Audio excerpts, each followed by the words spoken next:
Merci beaucoup. Je donne la parole à présent à Monsieur Aymeric Salmon pour le Rassemblement national.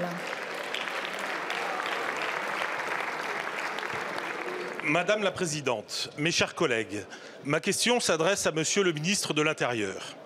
Karim Mohamed Agad est né en Alsace d'un père algérien et d'une mère marocaine. Il a obtenu la nationalité française par le droit du sol. Il est également le frère de l'un des terroristes du Bataclan. En 2016, il a été condamné à 9 ans de prison pour avoir rejoint les rangs de l'État islamique.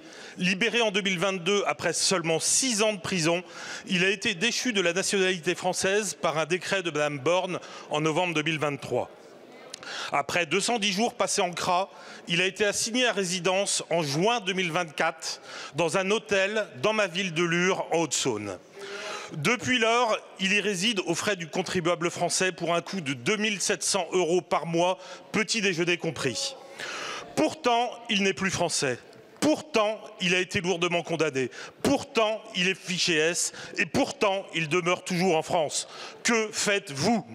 Si des commerçants lurons ne s'étaient pas inquiétés de sa présence auprès de moi ou n'avaient pas alerté l'Est républicain, le préfet de Haute-Saône, tout comme le maire de Lure, serait resté silencieux sur ce sujet. Monsieur le ministre, il est urgent d'agir. Nous voulons des actes et non plus de vos promesses. Quand Karim Mohamed Agad sera-t-il enfin expulsé du territoire français? Quand pourrons-nous enfin nous sentir en sécurité dans nos villes et dans nos campagnes? Et existe-t-il d'autres situations similaires que vous cachez aux Français? Je vous remercie. Merci beaucoup, monsieur le député. La parole est à monsieur Bruno Retailleau, ministre de l'Intérieur. Madame la Présidente, Mesdames et Messieurs les députés, Monsieur le député, je ne reviens pas sur le pédigré de cet individu, vous l'avez décrit, il est effectivement le frère d'un des membres qui a massacré au Bataclan des dizaines et des dizaines de personnes, bien sûr. Il s'est ensuite expatrié en 2013 au Levant, il s'est enrôlé dans les rangs de Daesh, il est revenu ensuite, nous l'avons interpellé, il a été jugé, il a été condamné, bien sûr, pour 9 années de prison au titre d'association de malfaiteurs en vue de préparer un acte terroriste.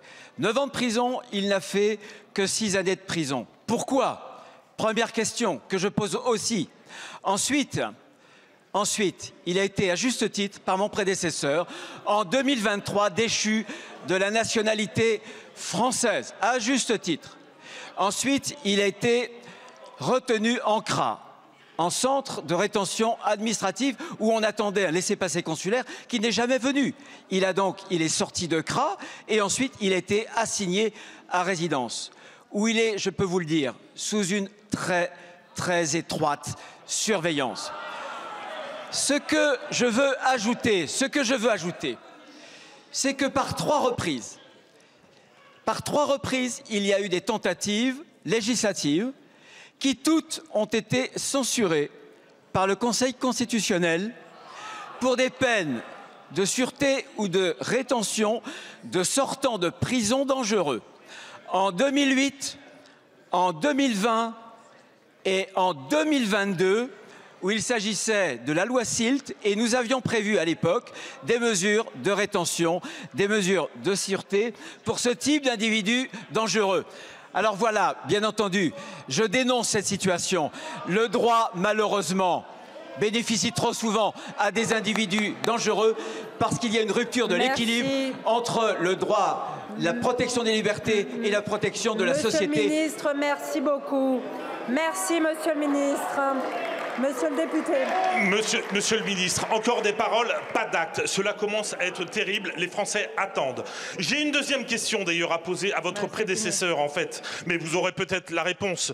Monsieur Houlet, maire de Lure, avait été prévenu. Il était le candidat Nouveau Front Populaire aux législatives. Il a été prévenu en juin 2024. Cela a été caché aux Lurons. Moi, candidat et député sortant, je n'ai pas été prévenu. Faites-vous des petits calculs électoraux avant la sécurité des Français? La question est posée. Merci beaucoup.